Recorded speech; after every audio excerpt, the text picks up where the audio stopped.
Hello friends, आप लोग का बहुत बहुत स्वागत है स्टडी पॉइंट यूट्यूब चैनल पर। I welcome you all to Study Point. और इस पर्टिकुलर वीडियो सेशन में हम लोग डिस्कस करने वाले हैं जीके के कुछ बहुत ही बेहतरीन 25 क्वेश्चन जो कि आपके आने वाले एग्जाम के लिए बहुत ही ज़्यादा इंपॉर्टेंट है।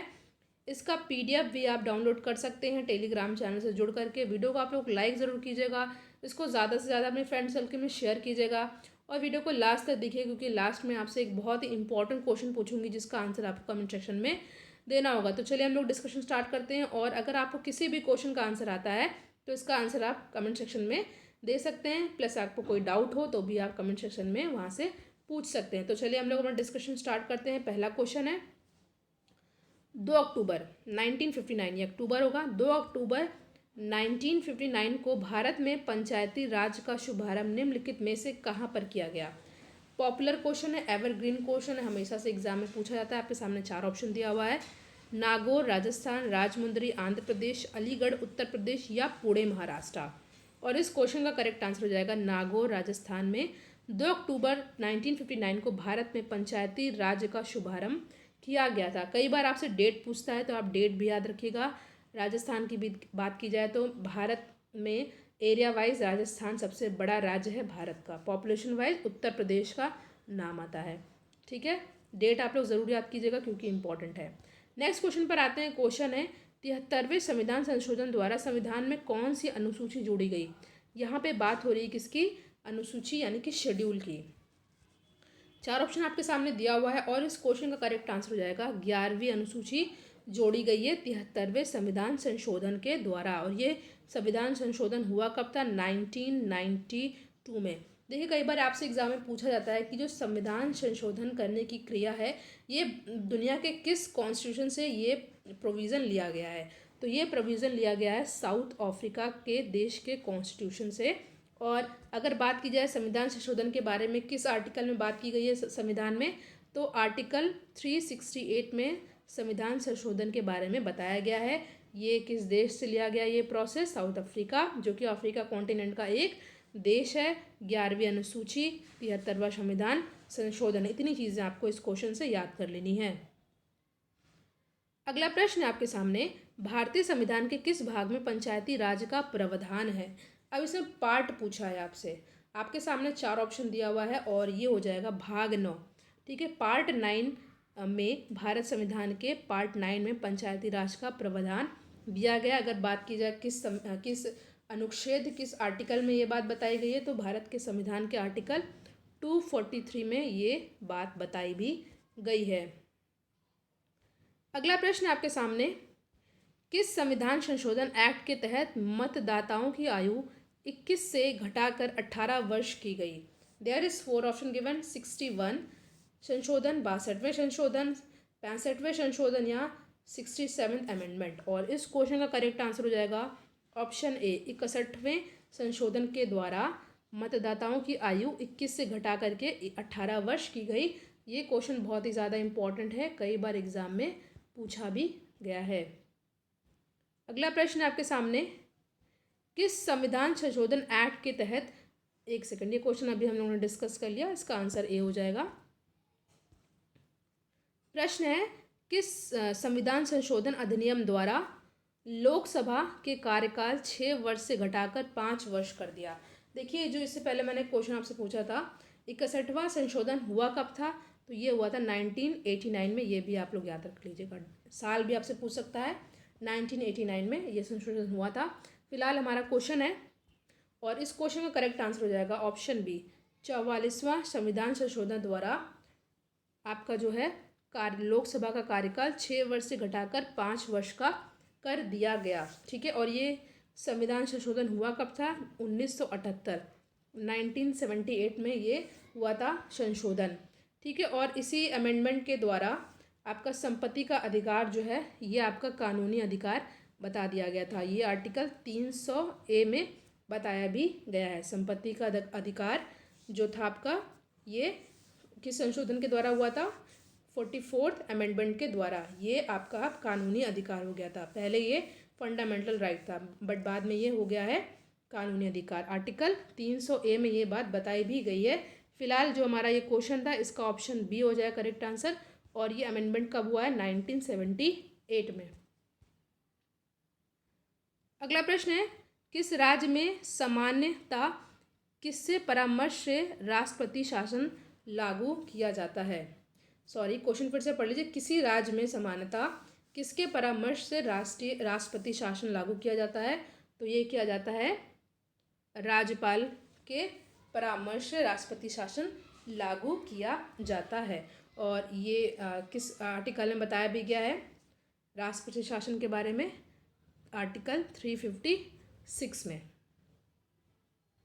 7वां प्रश्न है, राष्ट्रपति शासन अधिकतम कितने समय के लिए लगाया जा सकता है? ठीक है, आपके सामने 4 ऑप्शन है, 3 वर्ष, 2 वर्ष, 6 महीने या 3 महीने। तो राष्ट्रपति शासन अधिकतम कितने समय के लिए लगाया जा सकता है? अधिकतम ये 3 वर्ष के लिए लगाया जा सकता है। ठीक है, ऑप्शन ए हो जाएगा हमारा करेक्ट आंसर। प्रश्न है, विधानसभा अध्यक्ष अपना त्यागपत्र किसको देता है? तो ये देते हैं विधानसभा उपाध्यक्ष को। ठीक है, ऑप्शन बी हो जाएगा हमारा करेक्ट आंसर। इंपॉर्टेंट क्वेश्चन है, एग्जाम में कई बार पूछा भी जाता है। नेक्स्ट क्वेश्चन है, विधानसभा की सदस्यता के लिए उम्मीदवार को कितने वर्ष कम से कम का होना चाहिए? मिनिमम एज आपसे पूछा गया है और इस क्वेश्चन का करेक्ट आंसर हो जाएगा ऑप्शन सी, 25 वर्ष का होना चाहिए विधानसभा की सदस्यता के लिए। ठीक है, c is our correct answer. Question है, राज्य विधानसभा का गठन संविधान के किस अनुच्छेद के तहत किया जाता है? और इस क्वेश्चन का करेक्ट आंसर हो जाएगा आर्टिकल 170 के तहत राज्य विधानसभा का गठन संविधान में के अनुच्छेद 170 में दिया गया है। किस बारे में है ये? राज्य विधानसभा के गठन के बारे में, आर्टिकल 170। 11वां प्रश्न आपके सामने, विधानसभा में अधिकतम सदस्यों की संख्या कितनी हो सकती है? मैक्सिमम पूछा है, तो ये हो सकती है आपकी 500। अगर बात की जाए मिनिमम, तो मिनिमम होती है 60, मैक्सिमम 500, मिनिमम 60, दोनों ही आपको अच्छे से याद कर लेना है। नेक्स्ट क्वेश्चन है, किसी राज्य में राज्यपाल की नियुक्ति संविधान के अनुच्छेद के तहत की जाती है? देयर इज 4 ऑप्शन गिवन और इस क्वेश्चन का करेक्ट आंसर है किसी राज्य में राज्यपाल की नियुक्ति संविधान के अनुच्छेद 153 के तहत होती है। ठीक है, बात की जाए 154 में, तो इसमें क्या होता है? इसमें राज्य की राज्यपालिका की शक्ति राज्यपाल में निहित होती है, ये बताया गया है। फिर से सुनिएगा, राज्य की जो राज्यपालिका की शक्ति होती है वो राज्यपाल में निहित होती है, ये आर्टिकल 154 में बताया गया है। और 155 में क्या बताया गया है कि जो गवर्नमेंट का जो अपॉइंट कौन करता है? ये प्रेसिडेंट के द्वारा अपॉइंट किए जाएंगे गवर्नर। तो ये आर्टिकल 155 में बताया गया है, राज्यपाल की नियुक्ति राष्ट्रपति के द्वारा होगी। क्वेश्चन है, राज्यपाल की पद पर नियुक्ति की न्यूनतम उम्र क्या होनी चाहिए? यहाँ पे राज्यपाल की बात हो रही है, गवर्नर की बात हो रही है, तो मिनिमम एज होनी चाहिए 35। इसी तरह अगर बात की जाए प्रेसिडेंट की मिनिमम एज कितनी होनी चाहिए? तो ये भी होनी चाहिए 35, यानी कि राज्यपाल और प्रेसिडेंट, ठीक है, गवर्नर एंड प्रेसिडेंट के पद की नियुक्ति के लिए मिनिमम एज कितनी होनी चाहिए? 35।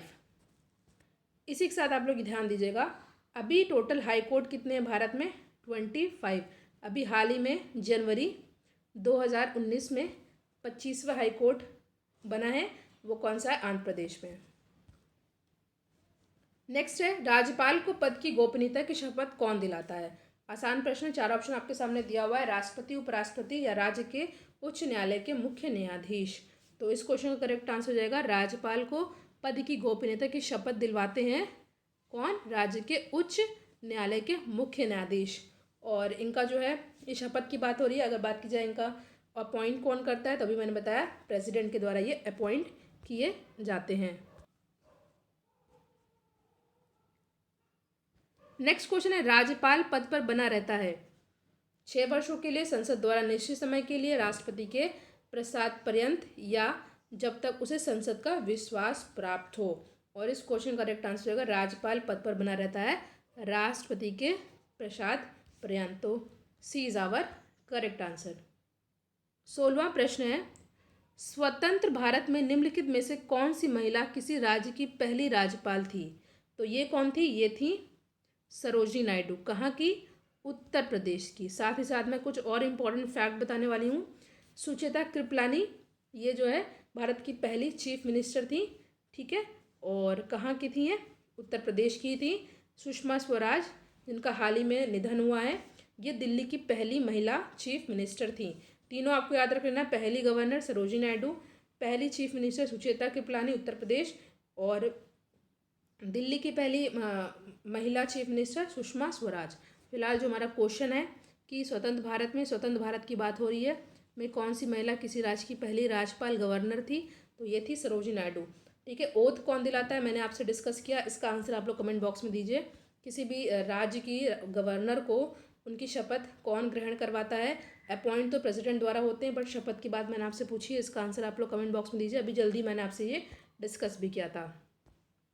क्वेश्चन है, किसी राज्य के मुख्यमंत्रियों की नियुक्ति कौन कराता है? आपके सामने चार ऑप्शन है, राष्ट्रपति, प्रधानमंत्री या राज्यपाल या विधानसभा अध्यक्ष। तो किसी राज्य के मुख्यमंत्रियों की नियुक्ति कौन कराते हैं? तो ये कराते हैं राज्यपाल। सी हो जाएगा हमारा सही उत्तर।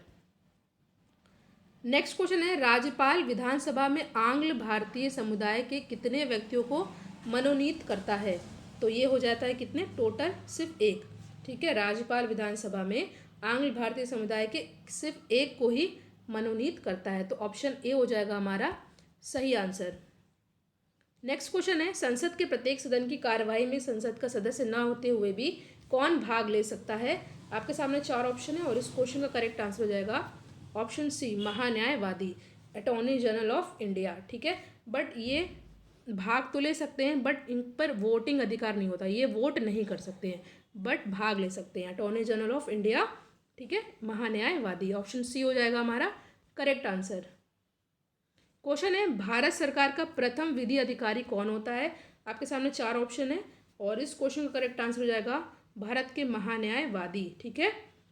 और इनका अपॉइंट कौन करता है? इनको अपॉइंट कौन करते हैं? प्रेसिडेंट। इनकी नियुक्ति भारत के राष्ट्रपति के द्वारा होती है और भारत सरकार के ये प्रथम विधि अधिकारी होते हैं। Attorney general of India, Hindi में बोलेंगे भारत का महान्यायवादी। क्वेश्चन है, प्रत्येक राज्य में महाधिवक्ता की नियुक्ति निम्नलिखित में से किसके द्वारा की जाती है? चार ऑप्शन आपके सामने दिया हुआ है और इस क्वेश्चन का करेक्ट आंसर हो जाएगा ऑप्शन ए, क्योंकि यहाँ पे राज्य की बात हो रही है, तो ऑप्शन ए हो जाएगा हमारा करेक्ट आंसर। क्वेश्चन है, कोई व्यक्ति संसद में किसी भी सदन का सदस्य ना होते हुए केंद्र में कितने दिन तक मंत्री रह सकता है? मैंने आपसे कहा था मैं आपसे एक इंपॉर्टेंट क्वेश्चन पूछूंगी जिसका आंसर आपको कमेंट सेक्शन में देना है, वो यही क्वेश्चन है। वो क्वेश्चन है, कोई व्यक्ति संसद में किसी भी सदन का सदस्य ना होते हुए केंद्र में कितने दिनों तक मंत्री रह सकता है? आपके सामने चार ऑप्शन है, 3 महीने, 6 महीने, 2 माह